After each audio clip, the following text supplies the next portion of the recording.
Kapod wantiere mane weche mag somo en jopuonjre 1,000 mawuok e familia mochando to notimo maber e piny mar klas 8 higa mokalo oyudo kony mar somo kokalo chenro mar Wings to Fly mar bengi mar Equity. Kaluwore kod jatatije maduong' mar Equity James Mwangi, 86% mag jopuonjre mokalo chenro no osedonjo nyaka mbalariany ka 1017 kuomgi nie mbalariany ma pacho ka 761 nie mago mapinje ma oko. Chenro mar Equity Wings to Fly nyaka sani osekonyo maloyo jopuonjre 48,000 pacho ka.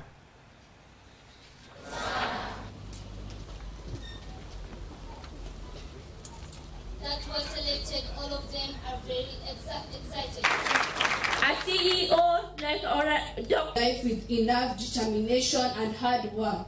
At least those who couldn't make, they have a second chance. And those who not make, because 53 minus 14, we still have 29, I guess, 1,000. We have free secondary schools that they can go to. This program is a circular program. So those who are at the university at the moment are the ones who are taking care of their siblings. Those 103 students who got an A, on Monday, they will be reporting to Equity to start their internship.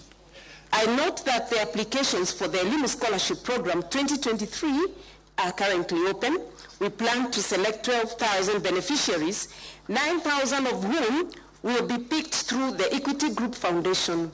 This will bring to 39,000 the total number of beneficiaries under the Elimu Scholarship Program.